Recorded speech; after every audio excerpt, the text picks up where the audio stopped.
The Golden Bough. By James George Fraser. 1. The King of the Wood. How do you find this book? Any thoughts about the book or the author? Any suggestion for improvement? Please take a moment to share your thoughts in a comment. If you like it, share it with your friends who might enjoy it as well. Subscribe to keep in touch. Visit completeaudiobooks.com for more quality content. 1. Diana and Verbius. Who does not know Turner's picture of the Golden Bough? The scene, suffused with the golden glow of imagination in which the divine mind of Turner steeped and transfigured even the fairest natural landscape, is a dreamlike vision of the little woodland lake of Nemi, Diana's mirror, as it was called by the ancients. No one who has seen that calm water, lapped in a green hollow of the Alban hills, can ever forget it.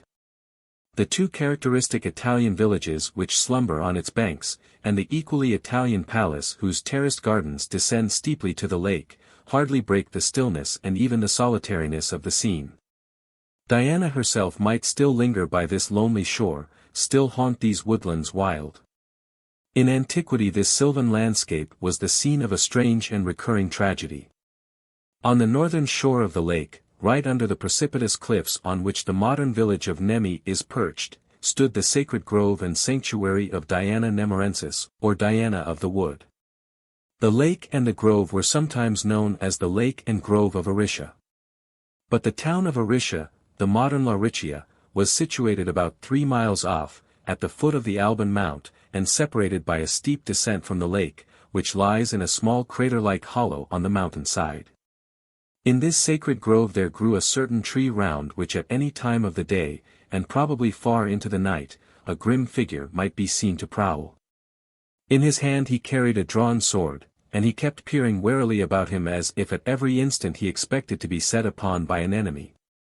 He was a priest and a murderer. And the man for whom he looked was sooner or later to murder him and hold the priesthood in his stead. Such was the rule of the sanctuary. A candidate for the priesthood could only succeed to office by slaying the priest, and having slain him, he retained office till he was himself slain by a stronger or a craftier. The post which he held by this precarious tenure carried with it the title of king, but surely no crowned head ever lay uneasier, or was visited by more evil dreams, than his. For year in, year out, in summer and winter, in fair weather and in foul, he had to keep his lonely watch, and whenever he snatched a troubled slumber it was at the peril of his life. The least relaxation of his vigilance, the smallest abatement of his strength of limb or skill of fence, put him in jeopardy. Grey hairs might seal his death warrant. To gentle and pious pilgrims at the shrine the sight of him might well seem to darken the fair landscape, as when a cloud suddenly blots the sun on a bright day. The dreamy blue of Italian skies, the dappled shade of summer woods, and the sparkle of waves in the sun, can have accorded but ill with that stern and sinister figure. Rather we picture to ourselves the scene as it may have been witnessed by a belated wayfarer on one of those wild autumn nights when the dead leaves are falling thick, and the winds seem to sing the dirge of the dying year.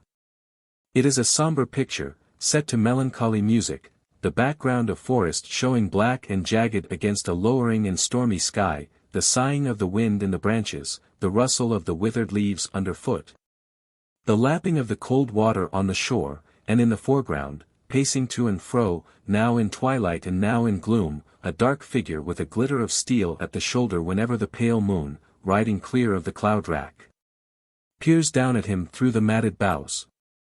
The strange rule of this priesthood has no parallel in classical antiquity, and cannot be explained from it.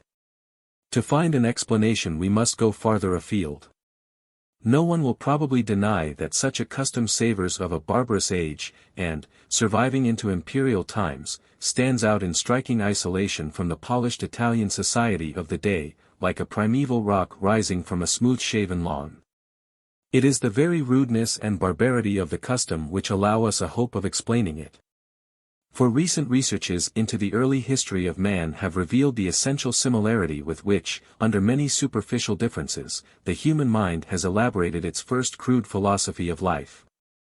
Accordingly, if we can show that a barbarous custom, like that of the priesthood of Nemi, has existed elsewhere, if we can detect the motives which led to its institution, If we can prove that these motives have operated widely, perhaps universally, in human society, producing in varied circumstances a variety of institutions specifically different but generically alike. If we can show, lastly, that these very motives, with some of their derivative institutions, were actually at work in classical antiquity, then we may fairly infer that at a remoter age the same motives gave birth to the priesthood of Nemi. Such an inference, in default of direct evidence as to how the priesthood did actually arise, can never amount to demonstration. But it will be more or less probable according to the degree of completeness with which it fulfills the conditions I have indicated. The object of this book is, by meeting these conditions, to offer a fairly probable explanation of the priesthood of Nemi. I begin by setting forth the few facts and legends which have come down to us on the subject. According to one story, the worship of Diana at Nemi was instituted by Orestes, who, after killing Thoas, king of the Tauric Chersonese, the Crimea, fled with his sister to Italy, bringing with him the image of the Tauric Diana hidden in a faggot of sticks. After his death his bones were transported from Aricia to Rome and buried in front of the Temple of Saturn, on the Capitoline slope, beside the Temple of Concord. The bloody ritual which legend ascribed to the Tauric Diana is familiar to classical readers. It is said that every stranger who landed on the shore was sacrificed on her altar.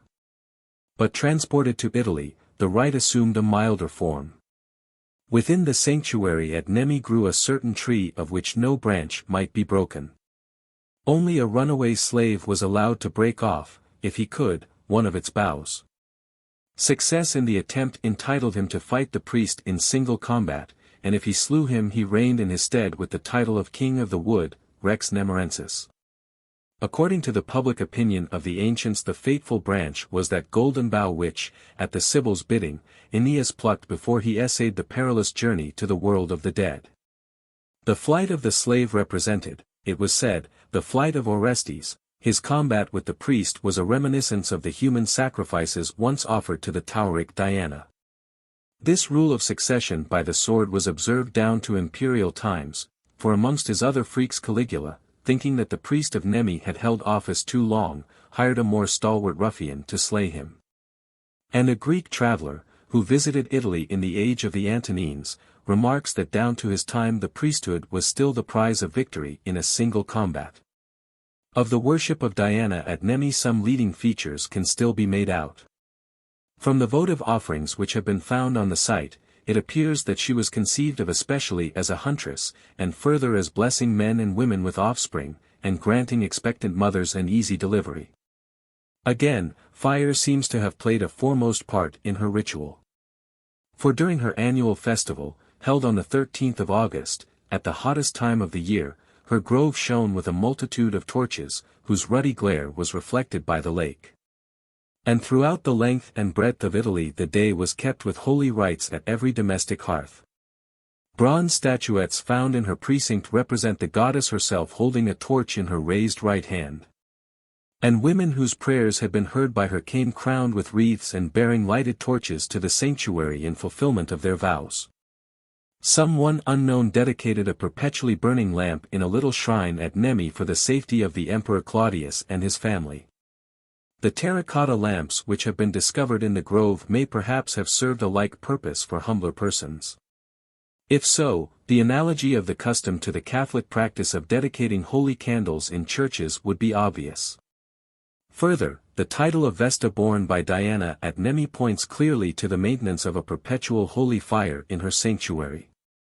A large circular basement at the northeast corner of the temple, raised on 3 steps and bearing traces of a mosaic pavement, probably supported a round temple of Diana in her character of Vesta, like the round temple of Vesta in the Roman Forum. Here the sacred fire would seem to have been tended by Vestal virgins, for the head of a Vestal in terracotta was found on